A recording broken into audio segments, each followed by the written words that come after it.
Ryan, first of all, congratulations ahead of Saturday. It's a phenomenal achievement. I hope you're proud of yourself. Can I just take you back to game one of 500, which was, you will remember, was the Millennium Magic Yeah. infamous game in Cardiff. What were your sort of overall memories of that day in particular? Um, well, obviously the controversy at the end. Obviously it was one of those games where everyone remembers. Not for my debut, but for what happened at the end. Obviously Jordan Tanzi was definitely offside. There's no questioning that. It was a high scoring game. Yeah, it had everything that game, didn't it? It finished. It was the first Magic weekend, so it was the first one out there. So it was a great way to start it. For Leeds anyway. But yeah, I remember quite fondly. I just remember Kev's cartwheel afterwards as well. That was pretty cool. I've never seen him do that before or since. But yeah, it was what a game to make me interested into playing rugby league. At that stage, did you have any ambitions of a 500 game career? It certainly didn't cross my mind. I was just happy I was there playing number one. Like if you go back, I don't know, 18 months before that, I was just playing down at my community club, Bolton Raiders, and enjoying playing rugby. That's all. That's why I played. I didn't play it for any career prospects. I played it because I enjoyed playing the game. And so fast forward into 18 months time, I'm doing it for one of the biggest clubs in the world on that stage. I was just happy to be in that environment, and getting paid to do it. It was still one of those where yeah, I'm getting pinned. I have to pinch myself to say I'm getting paid to do this. What I was doing 18 months ago for now, So I'd never thought I'd ever get to the milestones I have done. I still don't. I'm not too bothered about them if I'm being deadly honest. 500 games, yeah. Everyone else will make a big thing about it, like you all will here. Yeah, you all congratulate me, of course you will. But I just see it as another game. For me, we're playing Wigan, which is a big enough occasion as it is. They won everything last year. They exited the cup for the first time in how many months? Last week, so they're going to be wanting to put it right. Leeds versus Wigan is always a big occasion for both teams, no matter what circumstances, if teams going well or not well. But Leeds versus Wigan, they're both big clubs, and it means a lot to both teams. So that's what I'm looking at. I'm trying to obviously put the accolades to one side and just get on with what's in the end of the day. It's 80 minutes of rugby league. But at the same time, Ryan, can you give yourself some credit for going around for so long, for making it this far? Um, no, because am I number one? No, there's people who played more than me. Maybe if I was number one in that position, maybe, but there's still people who played more than me. You Simple. could still get there. I could do, yeah. I need a couple of years, yeah. I don't know what the official figures are. I know I'm in amongst a select group already by doing what I'm going to do at the weekend, but yeah, to be number one, I think to be number one would be celebrated, but yeah, it's like I say, it's just a game. What's the secret, though, to get this far? What's the secret of your longevity? How have you done it? Don't want to be controversial because I know it's all about player welfare and all that sort of stuff now. And I had a conversation with my dad earlier on the week about playing. I missed the Catalans game because I was injured, and he was adamant that I shouldn't have played last week. So I just turned around and said, like, because this was earlier this week before it got announced I was playing. He didn't know I was playing 500 games. I just said, either I've got a milestone game coming up next week, and if I don't play injured at any point, I wouldn't even get 100, never mind 500. So there is a bit of playing when you're hurt. That's in there, and I think I learned that from really early on. It was my first year. Bit of a story coming up, but it's one that I'll never forget. And that's the kind of the ethos. And to answer your question, I'll tell a story. So my first year, 2007, after obviously the Magic weekend, I'd played 9 games that year, which is I was happy with that. Really happy with that. And I was online for number 10. A couple of things around number 10. When you're a young kid, you get incentives. So number 10, you got a bit of a financial kickback. So that was looming. So if I played, the 10th appearance, but on the ninth game, I come off injured. I had a dead leg, and it was one of those where it was rock hard. It wasn't like a primary school dead leg when you can just run around and still play football 5 minutes later. It locked up and I had to exit the field, and that was a Friday night game, and we were playing the following Friday against Bradford. So on Monday morning, I'm doing my usual thing. I'm in the gym, so I'm on an exercise bike, and I've put the seat really high, so my legs are got good range of motion. And then every 5 minutes, I put the seat a bit lower to try to get a better range into my leg because I'm trying to free up my quad. And Tony Smith's doing rounds at gym, seeing how everyone is, and he just said, how do you think you're going to be for Friday? Because I was in the team, so it was my shirt to lose at the time. He said, how do you think we'll be for Friday? And I was naive at the time. I was young. Like, this is one of the lessons I learned from this. But I said, because I was just thinking, I was putting the team first. I just wanted the best team out on Friday night to play Bradford, who were at the time a top 4 club. So I said, one of those, I don't know if I'll be right. It really is at the moment. And Tony turned around and said, you might regret that decision, what you just made. Because once, I've given up my shirt, it'll be hard to get back in the team. It was near the end of the year. And ultimately, I didn't get back in the team. Lee Smith obviously played the following week, and he played the back end of the year, including the grand final, won the grand final. And credit to him, he played well, so he deserved to stay in. So I missed out and, didn't get to play them games. And I always go back to that one thing that Johnny said about not playing. So that might answer your question about playing a bit, how have I done it? Sometimes you play a bit hurt. What a great story that is. Never say no. That's the key. Just lastly for me, and this is an awful question to ask someone who's about to play their 500th game. Ryan Hall, if you could have only one game of those 499 so far that you could watch again, just one, if I could nail you down to one game, which one would it be? Watch it again. Ooh. Or experience again, just experience the emotions again. Just one game, which one? Yeah, probably 2008 grand final. Again, strange story about that one. Obviously, my first grand final. I missed out in 2007. Back end of 2008, I'm in the team. I'm playing. I got injured, but I got properly injured this time. I broke my foot and I fractured my face. So I was out of the team. And Lee Smith, again, did exactly the same as he did the year before. Came in the team, played really well. And we get to the grand final again. The week of the grand final, it's exactly the same story as the year before. I'm back fit. Well, I've not played a game. I've not played any sort of warm-up game. Brent Webb has a misfortunate accident in the gym, hurts his back. So Lee Smith, obviously, he's a utility player as well, moves to full back, frees up the space on the wing. So my first game back that year after breaking my foot was a 2008 grand final, where I scored that kick try. So that was a pretty good one. You mentioned about playing injured.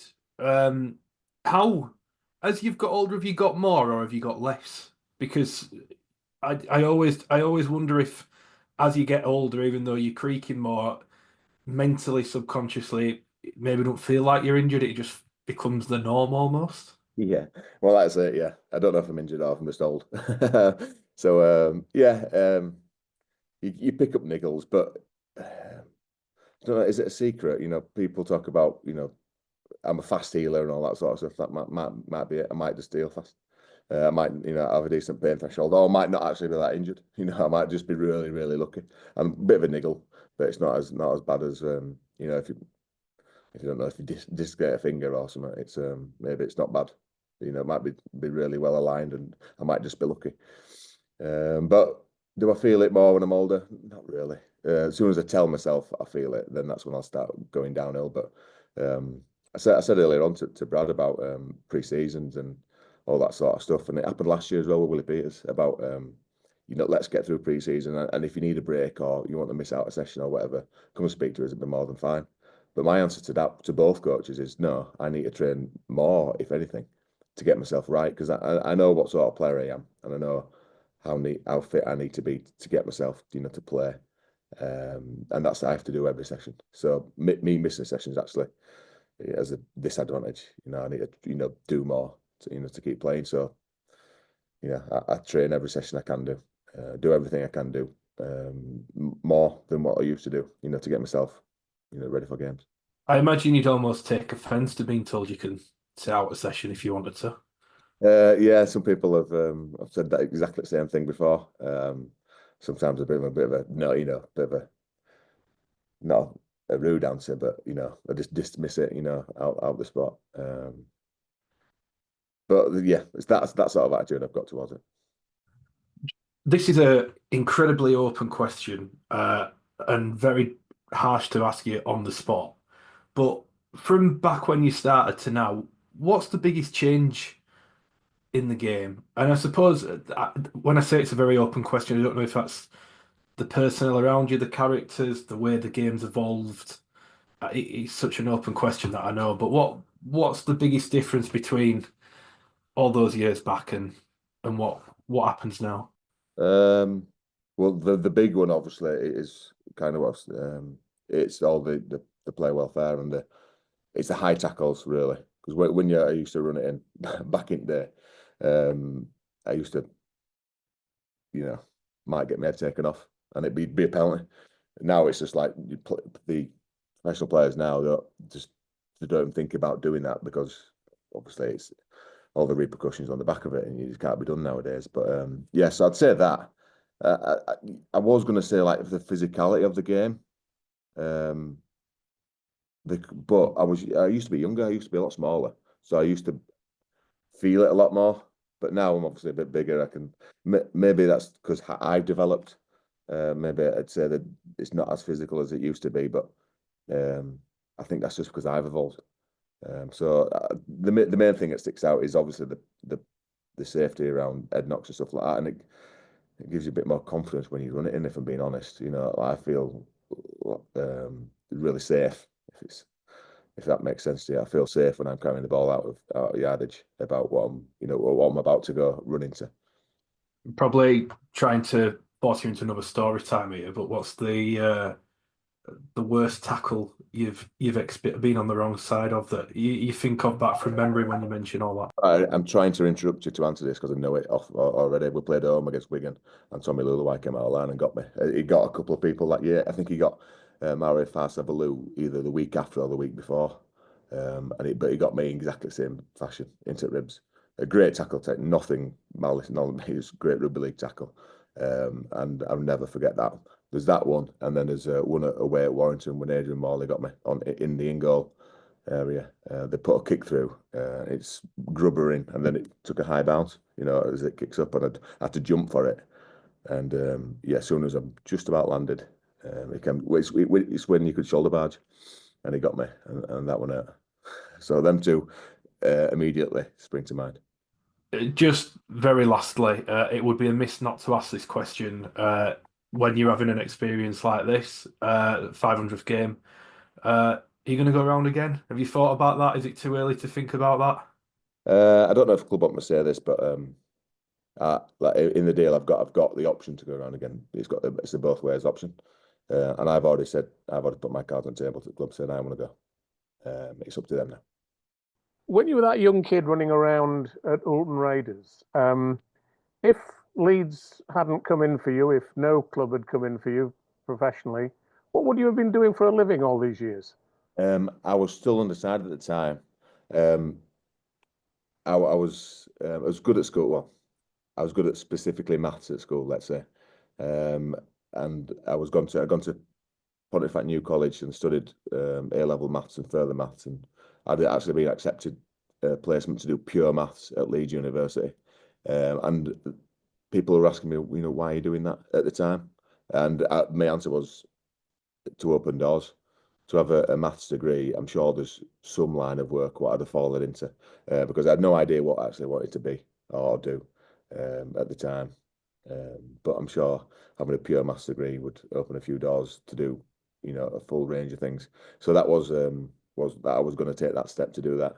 And I don't know. I still don't know where it's taken me, but anyway. Would you have been a concert pianist, perhaps? No. I only picked up piano. I was very musical at school. Maths and music are related, if you that way inclined. So I had that sort of like mix. I was very musical at school, and I played saxophone throughout school. But as you can appreciate, when you leave school, because I was playing in the bands at school, when you go into a bit of when you're not within them sort of people, around them people playing in the bands. It's not a very sociable instrument, saxophone. I can't just pull my saxophone out at school, start playing it in the house because it's it's a bit unsociable. The sociable instruments are guitar and piano, have a sing song, Yeah. sort of stuff. So I never played piano through school. I could, obviously, it's transferable.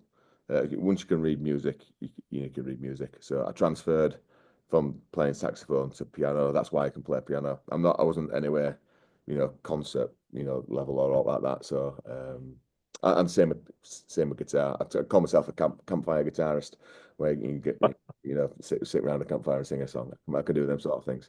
Yeah. But yeah, I've always been interested in music. My mum always, well, she said she pushed me to, do some music, but I didn't need much pushing. I really enjoyed doing it. When you eventually do retire in about another 10 years' time, maybe, will you go back to doing a degree in pure mathematics, or will you become a musician? Or would you become a rugby league coach? Yeah. What would you do then? Or going- a rugby league media pundit, which you're actually very good at. Yeah. Going back to studying, I don't think I would, because the life that I've lived for so long now, it's been an outdoor environment. It's it's a completely different environment to being in a classroom and study. So I don't think, because I've been trained in the way I've been for the last 20 years, I don't think I'll be able to transfer back to classroom. I think I'm stuck in my ways now. So going back to study would be quite difficult. Yeah, I could do odd course, here and there, of course I could. But to do something like a pure maths degree, I think that might be a bit too much. I've been kicked in the head too many times anyway. I think I lost half my thing. Also, I don't think I'd go back to that. But yeah, along my journey, I started off, ruling out coaching. I used to say, keep it at arm's length straight away, saying, if people ask me, do I ever fancy being a coach? I always said no. But it was actually my time away from Leeds where I started liking the idea of coaching a lot more.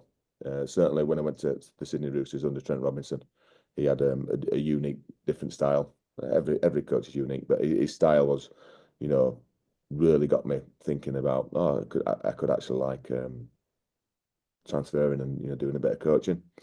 So I've done my level 2. My level 2 coaches, and in the deal I've got post playing at Leeds, there's an ambiguous coaching role, so it's as much or as little as I want to do it in coaching. So we'll see where I end up with that.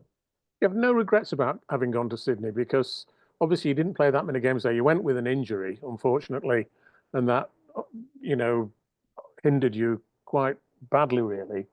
But you've got one quite remarkable record, in the NRL, in that there was one season I think you only played 5 games, but you're one of the few players with a 100% winning record in that particular season, because you never lost a game in which you played, even though it was only 5. A lot of people judge, obviously I didn't score a try. A lot of people judge the NRL thing on, it was a failure because he didn't score a try. If you actually look at the things what I count as, as a bearing if our wingers play, I actually played all right. It's hard to say that when people just have a quips, straight away come back and say, well, he didn't score a try, so there you go.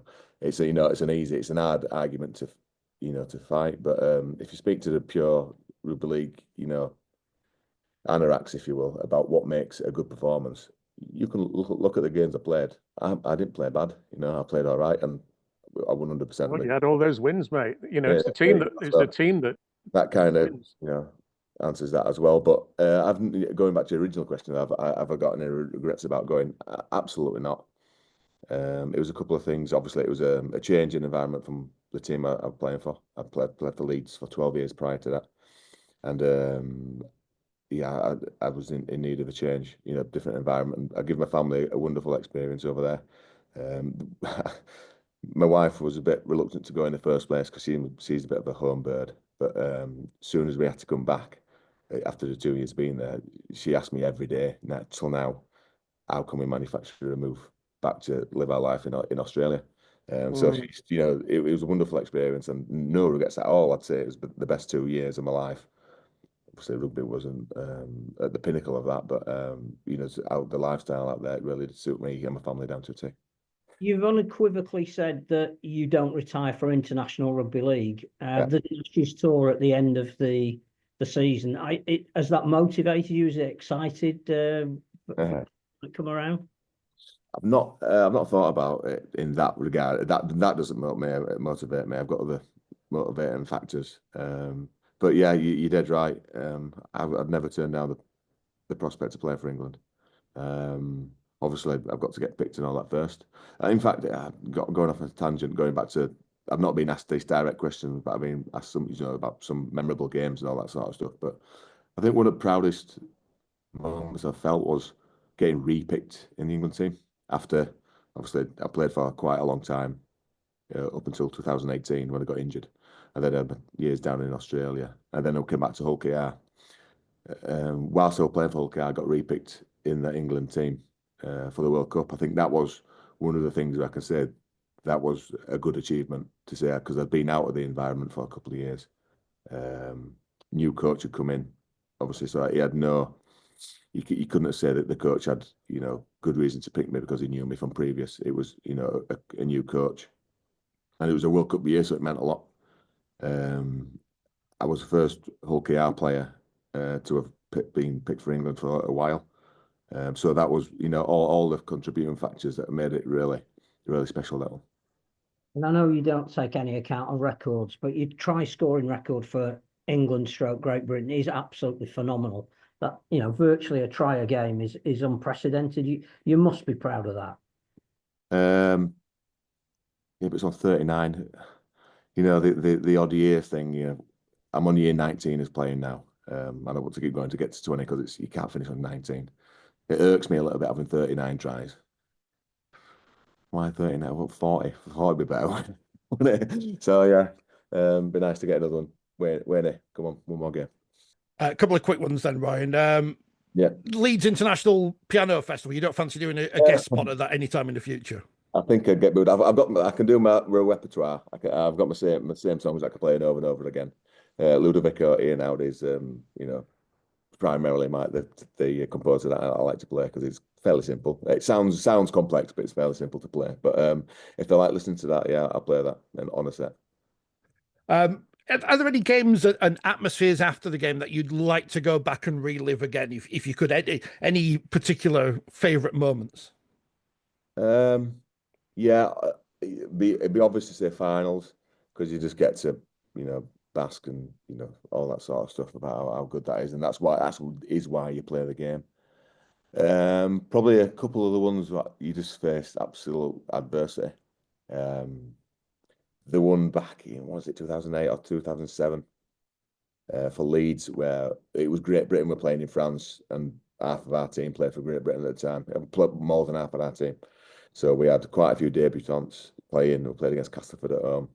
That one springs to mind because that was, they had a full strength side and we had an academy side with a couple of overseas, players still. So Ali Lawatiti still played and Brent Webb. So, that was certainly one I remember because we had all the adversity. Trying to think of others.